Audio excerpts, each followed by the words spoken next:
பிள்ளைங்களுக்கு காது குத்துறதுனாலும் நிச்சயதார்த்தனாலும் கல்யாணனாலும் வளகாப்புனாலும் குழந்தைய தொட்டில போடுறதுனாலும் அத்தனைக்கு இன்டர்நேஷனல் ஸ்டாண்டர்ட்ல இந்த ஊர்ல செஞ்சு கொடுக்கறதுக்கு இன்னைக்கு இருக்கிற ஒரே சவுண்ட் சர்வீஸ் சிவா சவுண்ட். ஐயோ நம்ம ரெண்டு பேரையும் தொலைச்சிருவானே. நம்மள எதுவும் செய்ய முடியாது. காலையில சர்மா ஐயர் தான் சிவா தூங்கி எழுந்துக்கும் போது முன்னாடி வந்து நின்னா. ஐயர் இன்னைக்கு தயாராக போறாரு. டேய் சர்மா, என்னடா அங்க நின்னு போஸ் குடுக்குற? வெள்ள வாடா. அடக்கு ரகசாரமே, நான் என்ன தப்பு பண்ணேன்? என்ன தப்பு பண்ண நான் கேக்குறேன். காலையில சிவா தூங்கிட்டு இருக்கும்போது வா குரங்கு முடிச்சு எவன்டா காட்ட சொன்னா. நல்ல ஒர்க் பண்ணிக்கிட்டு இருந்த ஆம்பிளிஃபையர் பட்டார்னு பாம் பிளாஸ்ட் ஆயிருச்சுடா. என்னால தான வெடிச்சு போச்சு. 5000 ரூபாய் எடுத்து வை. என்னாலே அது வெடிச்சது. பின்ன கொப்பனால எவடிச்சது? இந்த ஒரு தடவை இவரை மன்னிச்சிடு. அந்த கதையெல்லாம் இங்க வேண்டாம். பணத்தை கொடுக்குறியா பல்ல உடைக்கவா? இப்ப என்னோட பணம் இல்ல. அப்ப இதை எடுத்து போறேன். சிவா 5000 ரூபாய் பணத்துக்காக என் ஆத்துக்கரை எடுத்துட்டு போறேன். யோ, அவளை யாரையா சொன்னா? இத சொன்ன ரசீது கொடுத்து அனுப்புறேன், வாங்கிக்க. அதை காட்டினாதான் வளையல் தருவியா? காட்டினாலும் தரமாட்டோம். பணத்தை கொடுத்துட்டு சேட்டுக்கிட்ட போய் வளையல் வாங்கிக்கோ. ஓஹோ, அவனை எழுப்புனாலே இந்த நிலைமை தானே? இதுக்கு வேற வழியே இல்லையா? அதுக்குதான் சமீபத்துல ஒரு வழியை கண்டுபிடிச்சிருக்கோம். அதான் வழி கிடைச்சிருச்சு இல்ல, அப்புறம் ஏன் பயப்படுறீங்க? எந்திரிச்சதும் கழுதையை தான் பாப்பான்னு ஊர்ஜிதம் இல்லையே.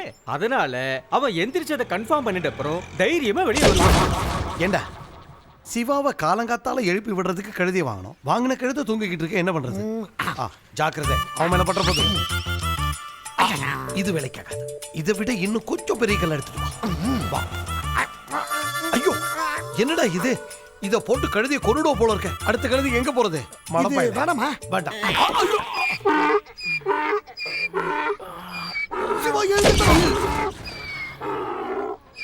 ஏய் சி, கத்தாத, வாய் மூடு. மனுஷனை கொஞ்ச நேரம் கூட தூங்க விடாம.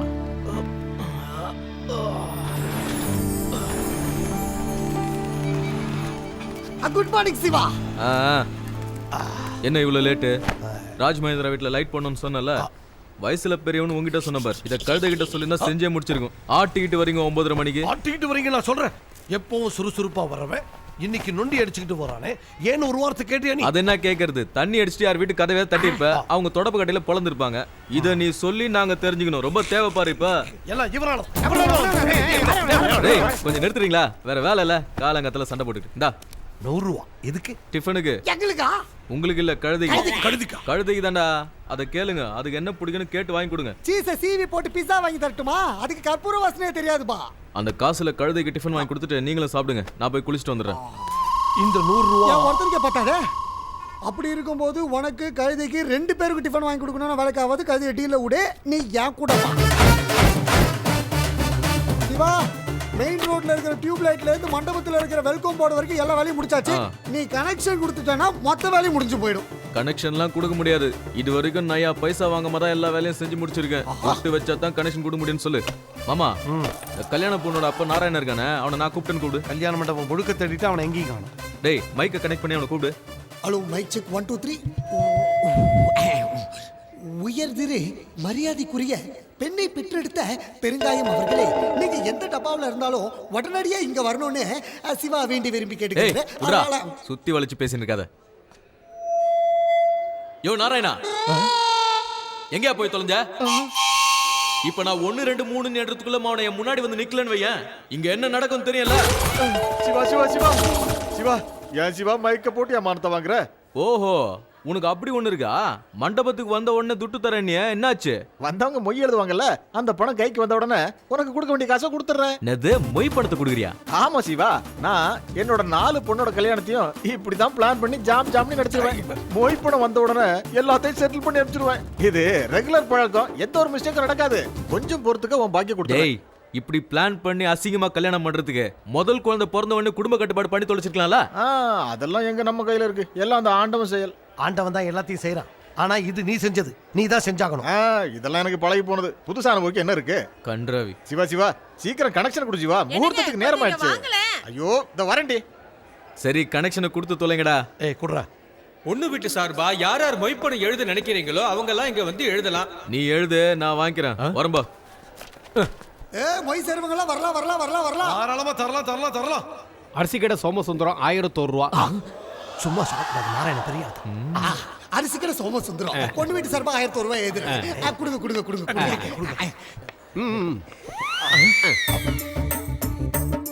ஒரே 1 ரூபா கொடுக்குறியே, என்னைய நினைச்சிட்டு இருக்க? 1001 ரூபா கொடுக்கறேன்னு சொல்லிட்டு குடி 1001 ரூபா. நான் கொடுக்க மாட்டேன்னு சொல்லியே நாராயண 2 மாசத்துக்கு முன்னாடி தான் என்கிட்ட வந்து 1000 ரூபாய்க்கு அரிசி வாங்கினாரு. அதுக்கு? அது காந்தி கணக்கு தான். அந்த விஷயம் எனக்கு தெரியும். அதனாலதான் உங்க கையில 1 ரூபாயை வச்சு 1001 ரூபாய் மொய் செஞ்சுட்டேன். வரட்டுங்களா? நீ அவனையே மிஞ்சிருவேன். முறைக்காதுங்கய்யா, உங்க பணம் எங்கேயும் போகாது, கரெக்டா வந்துரும். பெர்ஃபெக்ட்டா பிளான் பண்ணிருக்கேன்ல. என் மூஞ்ச ஏன் பாத்துட்டு இருக்கீங்க? வாசிங்க, இத வந்துட்டேன். எல்லாருக்கும் ஒரே மாதிரியா சொல்லிக்கிட்டு இருக்கானே, இங்க என்ன வரும்னு எல்லாருக்கும் சொல்லிக்கிட்டு இருக்கான். யோ வாய் முடியா, இந்த ஒருத்தன் வரான் பார், அவனை முதல்ல கரெக்ட் பண்ணு. பல்லாவரம் டீகன் 1011 ரூபாய். ஒரு டீகன் பொண்ணுக்காக 1011 ரூபாய் செய்யறாரு. வாங்கிக்கங்க. Sir 1011 sir. எனது பணமா? இதெல்லாம் அண்டர்ஸ்டாண்டிங்கயா. என்ன அண்டர்ஸ்டாண்டிங்? நாராயணன் எங்க வீட்டு கல்யாணத்துக்கு வந்தானா 1011 ரூபான்னு சொல்லிட்டு போவான். நான் அவன் வீட்டு கல்யாணத்துக்கு வந்தேனா அதே 1011 ரூபான்னு சொல்லிட்டு போயிடுவேன். அவ்வளவுதான், காசெல்லாம் கொடுத்துக்க மாட்டோம். ஒருத்தர் சந்தோஷப்பத்திப்போம். அங்க பாரு, கேஷோட வராங்க. உட்காரு. செபாஸ்டின் 51 ரூபாய். கிருஷ்ணமூர்த்தி 101 ரூபா. 101 ரூபாய். வீரமணி 201. நீ என்னையா சொன்ன? வரதட்சணையில மீதி பணத்தை மொய் வந்ததும் குடுக்கறேன்ல, இப்போ மேலக்காரனுக்கும் மைக்காரனுக்கும் செட்டில் பண்ணிட்டாங்கற. உன் கண்ணுக்கு நான் என்ன இழுச்ச வாயினா தெரியறேனா? ஐயோ சம்பந்தி, என் தலையை அடகு வச்சாவது இந்த வாரத்துக்குள்ளேயே உங்க பணத்தை நான் கொடுத்துருவேன். உன் தலையை அடகு வச்சா 1 ரூபாய் கூட எவனும் கொடுக்க மாட்டான். என்னவோ நாணயஸ்த மாதிரி அது இதுன்னு பெருசா வாய் சவடால விட்ட. யோ, காசு என்னைக்கு குடுக்கறியோ அது வரைக்கும் உன் பொண்ணு உன் வீட்லயே இருக்கட்டும். அவளை பார்த்தாதான் குடுக்கணுங்கிற எண்ணம் உனக்கு வரும். என்னங்க ஏது இப்படி சொன்னா? என் பொண்ணோட வாழ்க்கை நல்லா இருக்கணும்னா சொன்னபடி காசை கொடுத்துருங்க.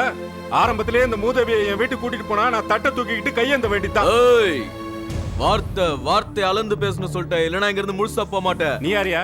ஏய், யாரா இருந்தா என்னடா, உனக்கு தேவை காசு தானே? நீ குடுக்குறியா? நான் தான் கொடுக்க போறேன். இதே வேற இடமா இருந்தா உனக்கு கொடுக்கப்படுற செட்டில்மெண்ட் வேற மாதிரி இருக்கும். துண்டவரி, எதுக்கே துண்டை விரிக்கணும்? நான் என்ன பிச்சைக்காரனா? அவனை அசிங்கப்படுத்தாத.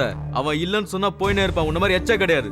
நம்ம நாட்டுல பிச்சைக்காரங்களை ஒழிக்கணும்னு சொல்றாங்களே, முதல்ல உன்ன மாதிரி ஆளுங்களை தான் ஒழிக்கணும்.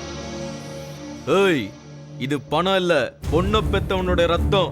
இன்னும் பொங்கலுக்கு ரிங்கு வேணும், தீபாவளிக்கு செயின் வேணும்னு பொண்ணை டார்ச்சர் பண்ணி வீட்டு பக்கம் அனுப்பிச்சு வச்சேன்னு வையே, செயின் போடுறதுக்கு கழுத்து இருக்காது, ரிங்கு போடுறதுக்கு விரல் இருக்காது. வெட்டிடுவேன். பொண்ணு நல்லபடியா கவனிச்சுக்க. சிவா, தேங்க்ஸ் சிவா. என் குடும்ப மானத்தை காப்பாத்திட்டேன். நீ மட்டும் சரியான நேரத்துக்கு வரலன்னா என் பொண்ணோட வாழ்க்கை என்ன இருக்கும்? உன்னாலதான் அவளுக்கு ஒரு வாழ்க்கை கிடைச்சிருக்கு. நீ கவலைப்படாத. 1 வாரத்துக்குள்ள உனக்கு சேர வேண்டிய பணத்தை நான் கொடுத்துறேன். இருக்கட்டும் நாராயணா, அந்த பணத்தை தங்கச்சி கொடுத்ததா நினைச்சுக்கிறேன்.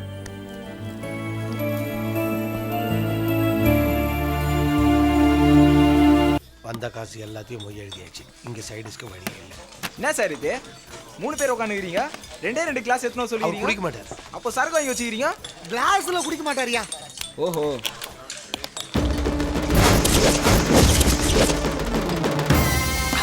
ஐயோ, என்ன சார் இது? தண்ணி கலக்காம ராபாவே அடிக்கிறாரு. இப்ப கலப்பார் பார். ரெண்டு இப்ப மிக்ஸ் ஆயிடுச்சுல. வாஷ் பேசின் வாய முடிட்டு போய் வேலைய பார். மிஸ்டர் மாமா, போதை இறைச்சி நினைக்கிறேன். அதனால தான் என்ன மிஸ்டர்னு மரியாதையா கூப்பிடுறான். அவன் மரியாதை கொடுத்தாலே பிரச்சனை வரப்போகுதுன்னு அர்த்தம். மாமா அவர்களே, சொல்லுங்க சிவா அவர்களே. எனக்கு ஒரு சின்ன டவுட். என்ன டவுட்? தண்ணி அடிக்கிறதுக்கு முன்னாடி விச்சி கையில 10 விரல் இருந்தது, எப்படி தண்ணி அடிச்சதுக்கு அப்புறம் 11 விரல் ஆச்சு? 11? சிவா, உனக்கு கொஞ்சம் போதை அதிகமாயிடுச்சு. அவன் கையில 10 விரல் தானே இருக்கு. 11 இருக்குன்னு சொல்றேன். என்ன பந்தயம் வைக்கிறதுக்கு என் கையில என்ன இருக்கு? ஏன் இந்த கோட்டரை வைங்க பந்தயமா?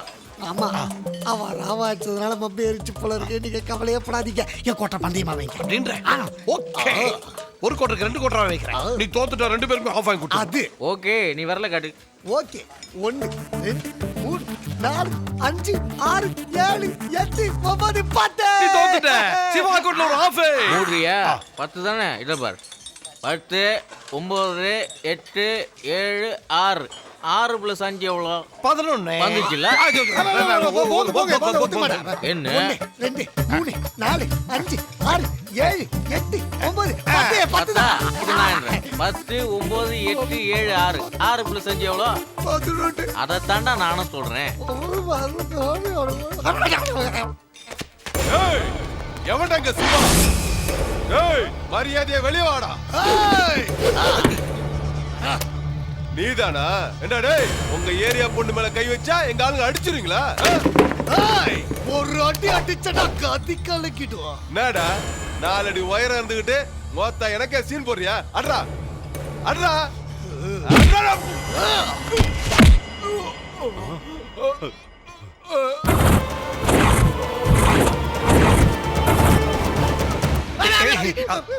இது வெறும் ஆரம்பம் தான். இனிமே தான் பூகம்பம் கிளம்ப போகுது. அங்க ஓரமா உட்காந்துக்கிட்டு வேடிக்கை பார்க்கலாம்.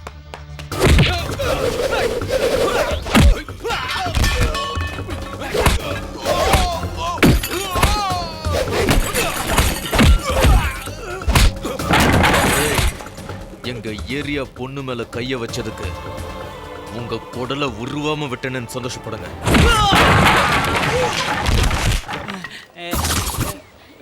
இவ்வளவு ஸ்ட்ராங்கா ஒருத்த அடிச்சிருக்கானா அது சிவாவா தான் இருக்கணும். இந்தா இதை தேய்ச்சிக்க. எவ்வளவு சொன்னாலும் உங்களுக்கு புத்தியே வராதா?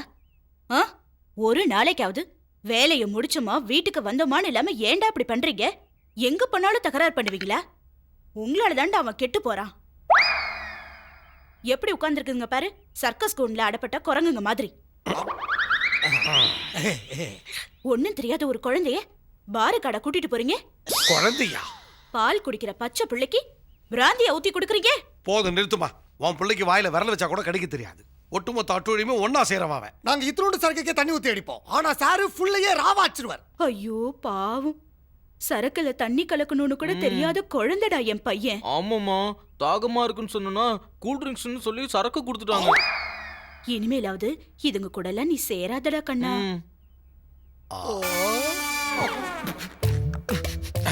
அடங்கொக்க மக்கா, ஒன்ன மாதிரி ஒரு விஷத்தை இதுவரைக்கும் நான் எங்கேயும் பார்த்ததே இல்லை.